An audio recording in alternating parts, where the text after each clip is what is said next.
Hello and welcome to part 2 of my League Start guide for Self-Chill Explosive Trap Trickster. This video will cover gameplay, how to craft your gear once you exit the campaign and enter maps, gear progression, some gameplay with roughly 50 or 60 chaos invested in a T16 40% deli map, some helpful hints on self-chill, and crafting guides for all the gear you'll need in order to transition from a regular explosive trap over to self-chill late in maps. The Guardian map you're watching right now is a self-chill build with about 12 divines invested, having just transitioned over self-chill. From here the build scales well and feels good with each new piece of gear all the way up to insta-phasing uber bosses.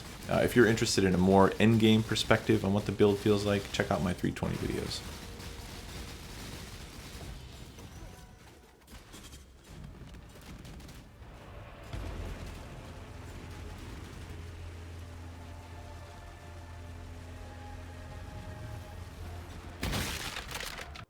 Okay, I've had some folks ask me about gear progression. So this character is level 64. I just killed Kitava. I want to talk about the first things I'm going to do. So this gear is basically axe gear. I've got a level 19 pair of gloves from my links. I've got I picked these up late. Those are pretty decent. An eye level 15 belt. Like this is a trash axe gear, and it's going to be difficult to progress in maps using this. So let me talk about the first things I would do. So the very first thing I would do is vendor recipe these scepters. So these are two random scepters. The implicit is nice, you know, like getting a higher increased LE damage implicit is nice, but not super critical. The thing that we're going to do is turn these into +1 either fire or Phys gems scepters. And this is how we do it. So we're going to go grab some scours and we're going to scour both of these. So they are white bases. And then you're either going to buy these off trade. Usually they can be found for like an alchemy orb or not a lot of currency on League Start, or you can go farm them yourself.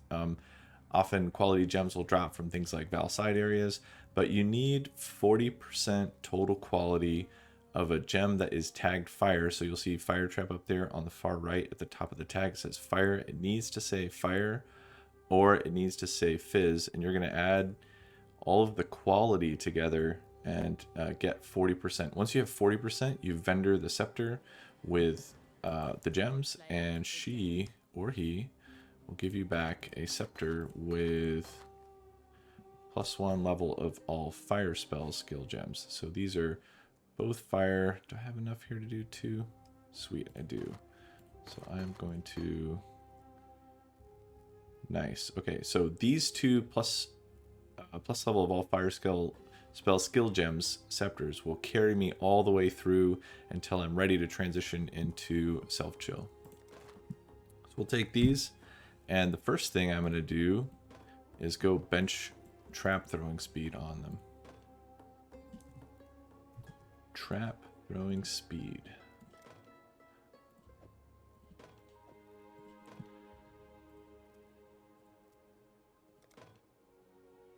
Okay, 13 and 15 seems fine. And then also going to YOLO Regal and Orb these and hope for something good. Low tier crit multi, that's not the worst, and that is pretty much a dead mod. But anyway, these are going to be totally fine for us, and I'm going to use them. The next thing I would do is either farm or go get a Shrieking Essence of Loathing. So these are usually, I went back and looked on PoE Ninja, these are like 2C. You're going to need this in order to make yourself slightly tankier. So the auras that we're going to want to run once we are in maps are going to be Grace, Determination, and Skitterbot. So this is my axe setup. I've been using Skitterbot's Clarity and Grace. But I'm going to turn off Clarity and I'm going to go put Determination on. But with the new,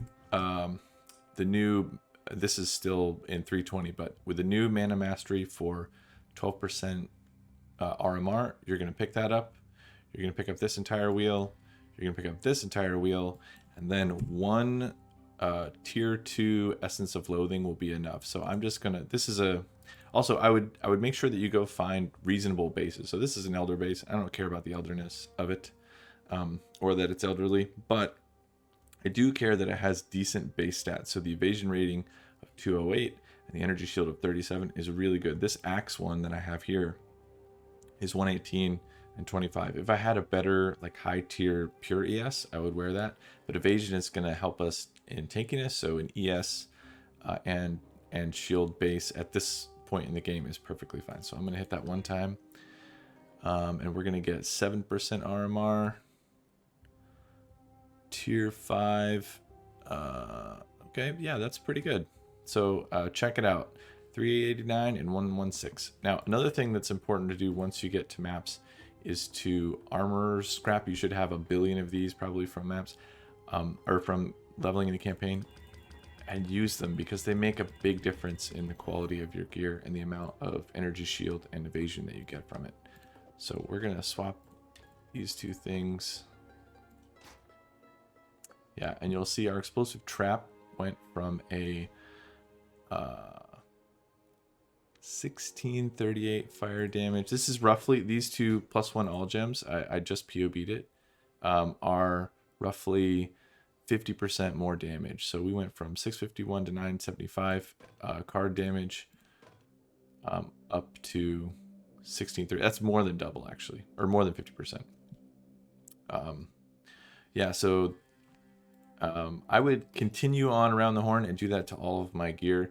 Another thing that is really nice when you're just trying to get decent gear out of the campaign is to use essences of woe. It doesn't need to be the highest tier one, but flat ES is really nice, especially on a ring. And I think the second tier one grants, I think up to 43. Yeah. So this is fine. I would keep that, probably bench craft life on it. And then let's do this one too.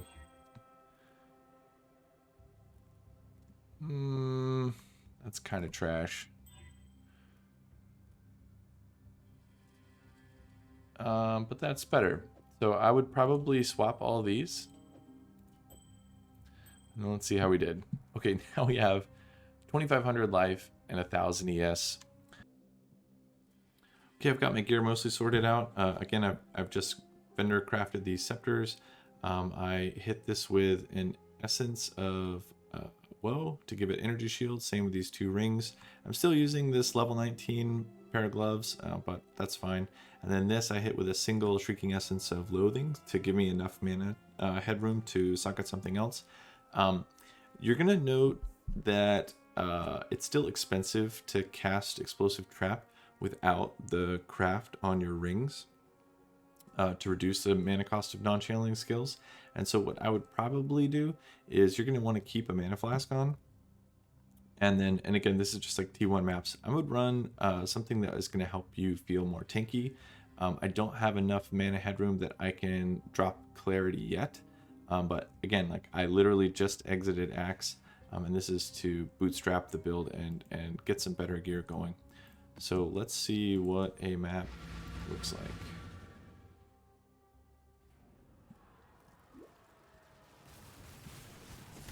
All right, and it looks pretty good to me. I'll say that I forgot to re-socket Leap Slam after adjusting my gear, so I'm going quite a bit slower than I normally would. So I am going to speed this up.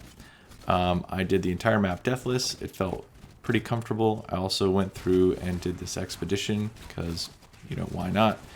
I think next I'm going to throw in a higher tier map like a T8 and see how we do on this exact same set of gear, no changes. Okay, just to see what a higher tier map would look like on this level of gear, let's do that.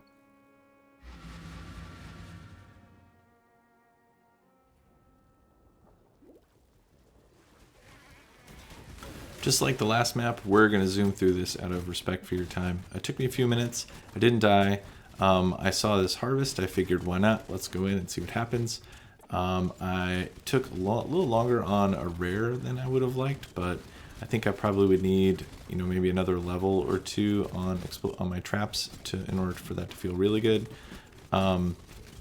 Certainly happy with that being this level of gear just out of campaign.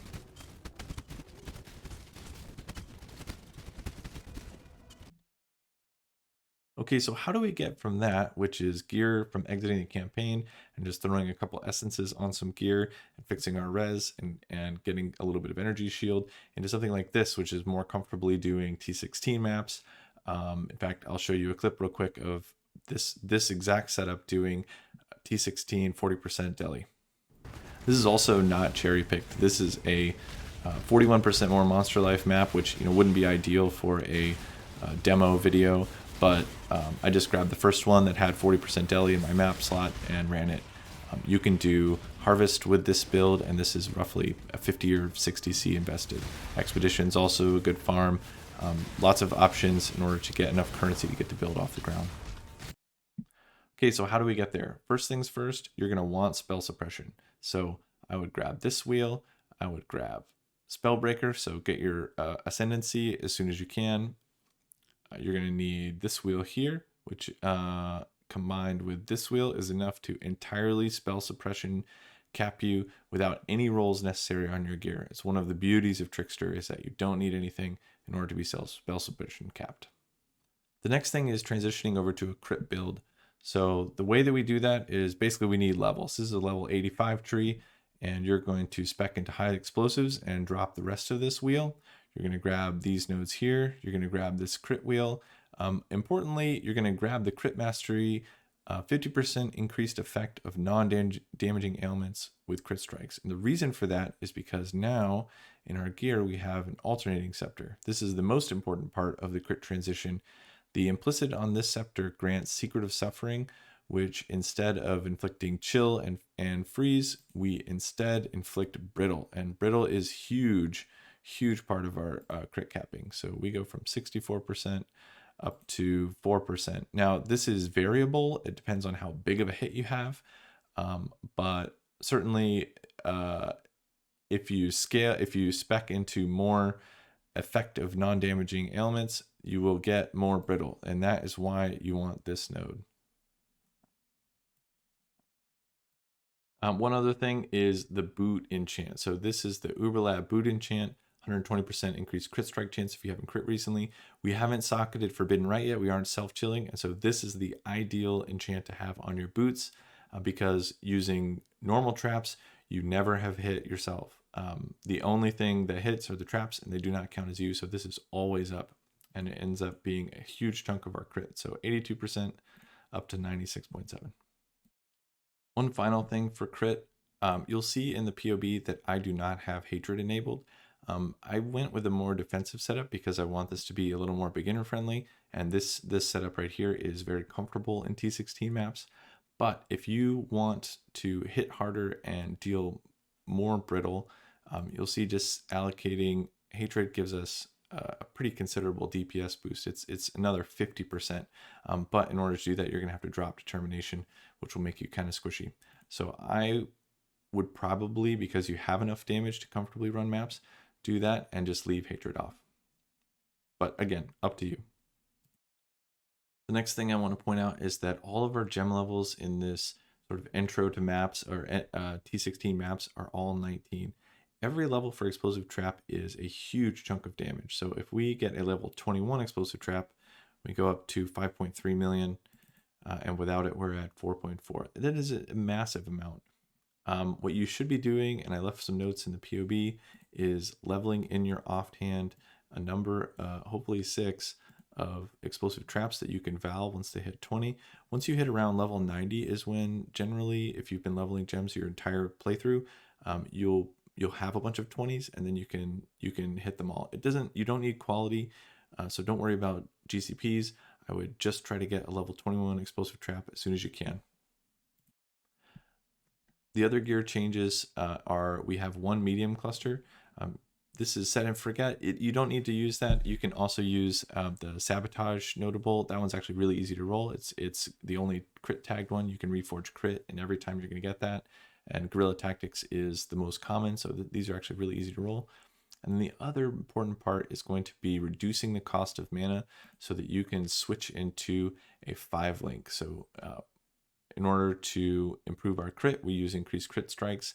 Once we're crit capped later, this becomes a dead gem. So really we're doing four links worth of damage here. but increased crit damage, increased crit strikes, inspiration, these 5 push the mana cost up. And so you're going to want to have the non-channeling skills craft on your amulet and both rings in order to make this comfortable. This is actually way overkill. You don't need all 3 of these. I've got 104 unreserved mana and my mana cost is only 7. You can kind of tinker with this a little bit and modulate. So 13 is going to be fine as well. Okay, and the very last piece of gear, I promise, is these jewels. So these are basically 2 mod jewels. 2 of them have reduced mana cost, and the rest of them are crit multi.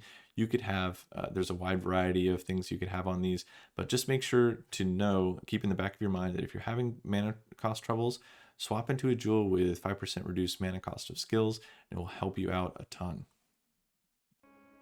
By far the most requested thing has been a gear crafting guide and how to get to this level. This is just an introduction to self-chill. There is a huge ceiling and a lot of headroom to grow, but this will get you self-chilling, which is when the build starts to feel really good. So yeah, let's get into it. Crafting the amulet is actually really easy. If you go to Craft of Exile and then the calculator, you'll see under Jewelry, Amulet, and we look for all fire skill gems. I'm choosing fire over physical because the harvest juice is cheaper for fire than Phys. They both are the same, but the weighting is low. If we select fire though, the weighting goes up. Every time you reforge fire in harvest, it guarantees 1 fire mod. So with this being 1.3%, it means you're gonna have to hit it on average 76 or so times in order to roll +1 level of all fire skill gems. Now 76 times 50 is roughly 3,800 of the juice.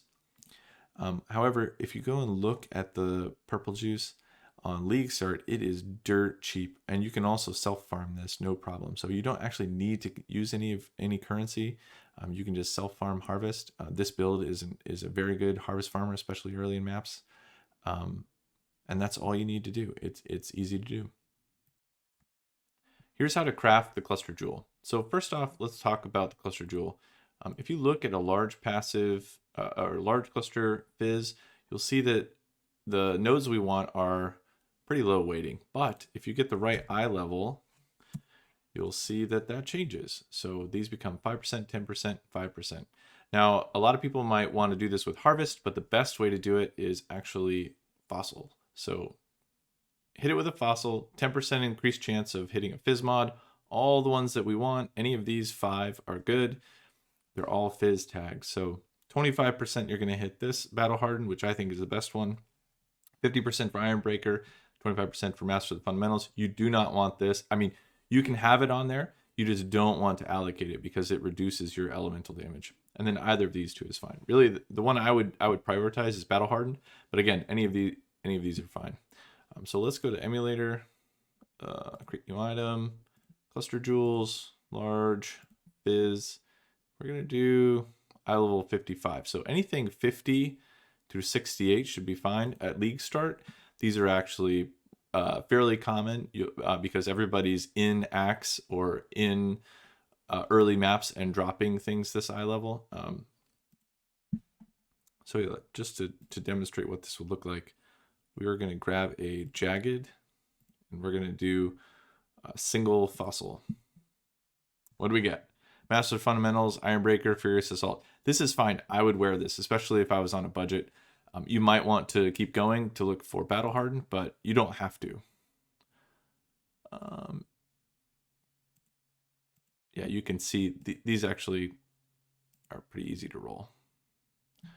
Okay, so I used 8 fossils to get to Ironbreaker, Battle Hardened, and Furious Assault. If you're curious about where on the tree these will end up, you can take this, copy it, load it into PoB, and see what it looks like. Okay, let's talk about how to create the mana reservation cluster. So this one is probably the easiest to roll. If you go to cluster jewels, small cluster, and mana reservation, you'll see that we have a ton of options here. The 3 that I think are worthwhile, well, 4 really if you count not rolling any of these large notables, is Spiteful Presence, which is the best one, and that's because it provides 20% increased effective ailments. Increased effect of ailments is important because it helps you apply a larger chill and a larger brittle. And you need some amount of this in order to cap both of those things. Sublime Form, which is great for Ellie Res, and you're going to want Grace. And Uncompromising is the third one because Determination is really helpful, but Increased Stun Threshold is not very useful. You'll note that all of these are, or these two are 50 or higher, so it needs to be at least an eye level 50 small clusters. So let's go over to Emulator, create new item, cluster jewels, small cluster jewel, mana reservation, and let's just set it to 50. Then we're going to go to Harvest, Cold, Reforge, and what do we get? First try. But just to give you an idea, you're going to hit Spiteful Presence a lot. So this is really easy to roll. And it's actually really nice to get a 25% increased effect. But I didn't get Spiteful Presence there. Although this would be fine because there's not a really bad notable, which means you get 3 of these nodes. There's lots of ways to roll this. I would prioritize Spiteful Presence. If not, then 3 plain ones is fine. Maybe with the 25% increased effect. This is a short guide to crafting the Sceptre that's in the intro to endgame PoB. This is not the fanciest Sceptre. This is basically a 3-mod Sceptre with a bench mod on it.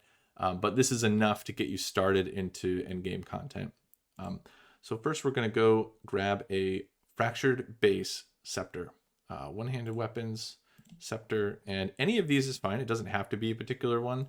I'm going to use an Opal Sceptre. The important thing is going to be the eye level. So eye level 73 to 82 is going to be the sweet spot. 73 because that's when you can hit the highest tier of crit multi, and no higher than 82 because once you get into 83, it becomes harder to roll +1 all gems. So let's grab an eye level 83 prefix, spell damage. We're going to add that and we're going to fracture it. So the reason that we're using an eye level 82 is if you go over to the calculator and you use an eye level 82 Sceptre and compute the best selection for +1 level to all spell skill gems, you'll see that it is cheapest to do it this way. So it's going to require a 3-socket resonator. Those are cheaper than 4-socket resonators by a mile. And it's going to require a corroded, metallic, and shuddering. So let's go over here. We're going to have to make this rare real quick because you can't fossil craft on non-rare items. And shuddering, corroded, metallic. Now, on average, this should take 6 tries, but it's PoE, which is a giant gambling simulator. Nice, we got it in 2 tries. That's pretty sweet. So the next step is going to be a YOLO annul. So the thing we have to remove is this socketed melee gems. It's going to be 50% of the time you're going to remove all spell skill gems, and 50% of the time you're going to remove melee gems. It doesn't matter. Any of these those are sort of irrelevant, although that strength roll is kind of nice. The important part is going to be getting rid of melee gems. And we got it on the first try. That's pretty lucky. But again, like half the time you're going to brick it, and half the time you're going to have to re-roll it. On average, the cost to re-roll it is about half a divine, so it's not crazy to have to redo it. I would just YOLO annul until you get all spell skill gems isolated. Now, you're also going to need to have an open suffix. Most of the time, you're going to have an open suffix because you're going to hit a suffix on your annul, but you need to be able to bench cannot roll attack.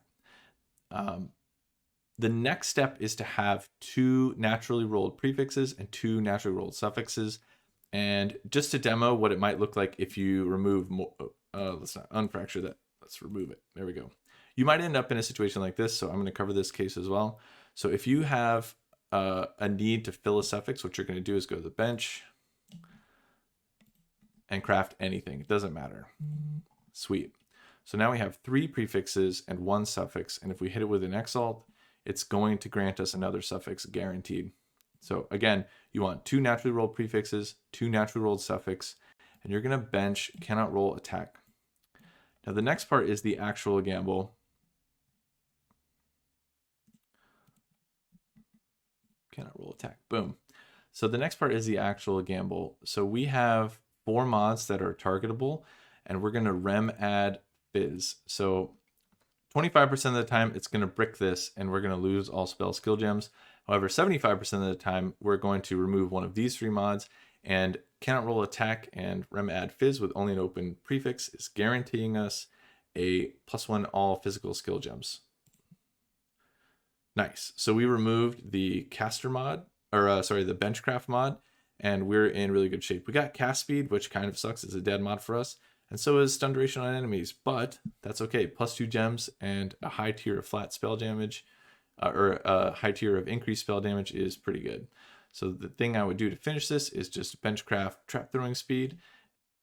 One last thing, I used a fractured spell damage here, but it can be something else. So fractured flat cold damage to spells is good. Fractured flat lower tier of spell damage is good. I think above like 60% it becomes the best mod, but you can also use fractured fire damage to spells too. There are a number of good choices. I also would like to point out that for some people, there's a risk tolerance for this that doesn't sound appealing, and for sure, on a long average, it's going to cost a little more than 5 divines in order to craft that scepter. But on trade, you can find somebody who's probably already taken that gamble and maybe pay like 6 or 7 divines or whatever they're going for. Normally, whenever a crafting video comes out, somebody picks up on the crafting video and most of the profit is gone. So my hope is that these will be available on trade for maybe slightly more than the gamble will be. But just know that if you're not comfortable with the gamble and the hope that you hit the 75% case, then it only costs you around 4 divine, that you can always buy it. For the alternating scepter, just to get started with self-chill, I'm going to only hit it with a veiled chaos and then unveiled trigger. That's the cheapest way to get started. You need a natural unveil of this. You can't use the bench mod, so we're going to go grab an alternating scepter. Any eye level is fine, doesn't matter. Make it rare. And we are looking for a veiled suffix. And we are going to hopefully unveil this, trigger a socketed spell. If we look at, and this is fine, I would absolutely use this even though all of these are trash. Well, I guess we had tier 6, 14% spell damage. If you look at the calculator at scepters and then unveiled suffixes, you'll see that trigger socketed spell is roughly 25%. So maybe 8 or so veiled chaos orbs until you land this. The last thing I want to cover a crafting guide for is the chaos res clusters. Now, I would prioritize these last, and that's why they're last in the video. But they are also very easy to roll, at least simple ones of them are. So if we look at chaos res clusters, you'll see rot resistant here.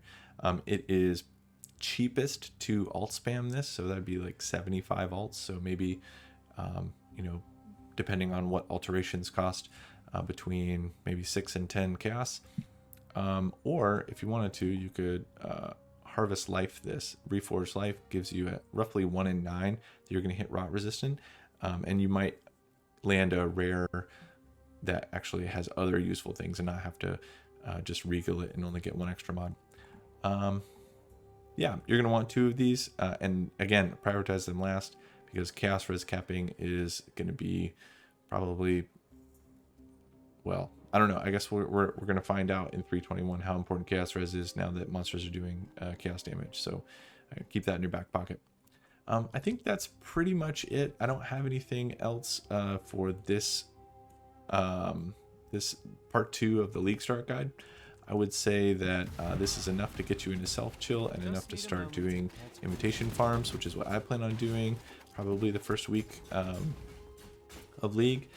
If you have any questions, feel free to shoot them over. I'll do my best to answer them.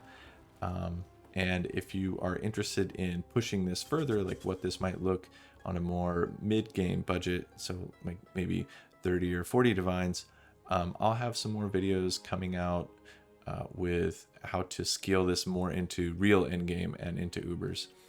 I have some videos from last League that are still relevant as far as like crafting a much better scepter, for example, for this, or crafting a 6, 7, or 8 link helmet for explosive trap. But yeah, anyway, I hope this was useful to you, and I'll see you in 321. Take care.